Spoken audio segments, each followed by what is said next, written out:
to my channel. Here we want to draw the right end elevation of this object when we are looking at it in the right direction. As we have produced the plan, the front elevation and the left end elevation, these views are being produced, or these orthographic views are being drawn in third angle projection. That's why we have the plan up here, we have the front elevation here, then we have the left end elevation being placed on the left side of the front elevation. So now the right end elevation will be drawn on the right side of the front elevation.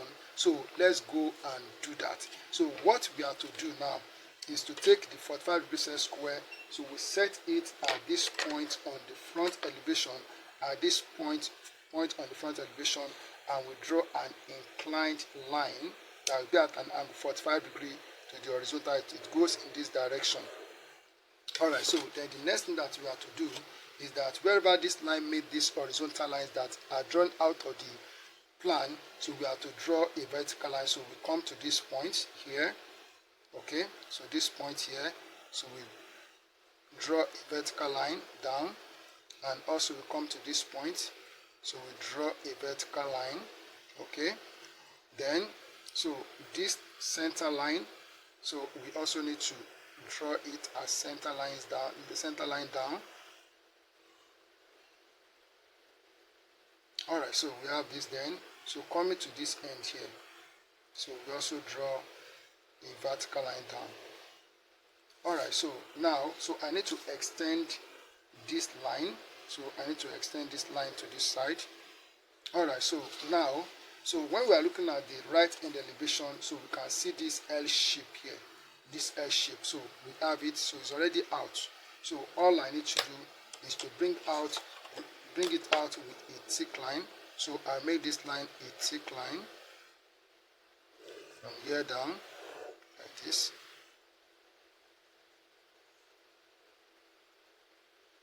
Then I will also make this line a thick line from here to here. So this line, I'll make it a thick line like this.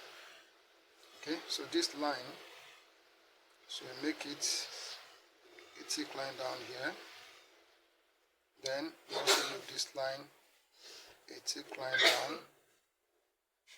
Okay, so this line, so make it a thick line from here to here.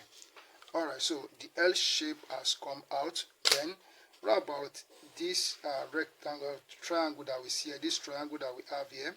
So all we have to do to produce that is to join these 2 points together.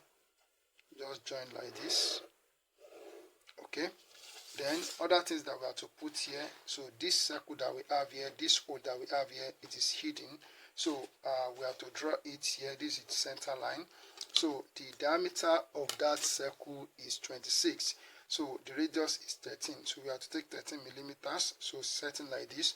So we take 13 millimeters to the left side and 13 millimeters to the right side to make it 16 millimeters. So then we draw short dashes line.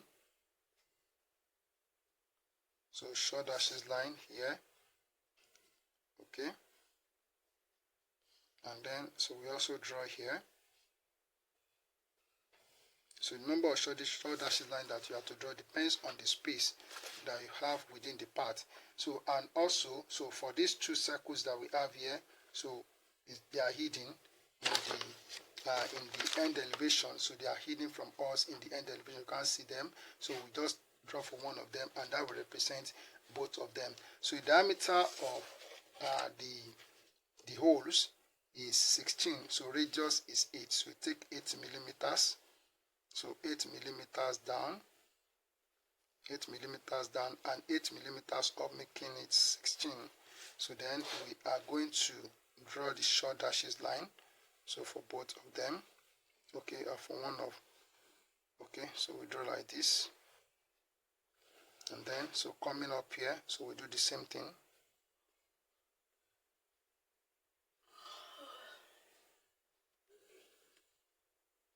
Alright, so we have completed the right end elevation. This is how it will look. Alright, so this is the right end elevation. So do not forget that these views are drawn in third angle projection, as the symbol that we are given is a third angle symbol. So it's as simple as I've done it here. So all you have to do is to practice. When you practice it, become a master at it. Thank you, and God bless you. Keep on practicing.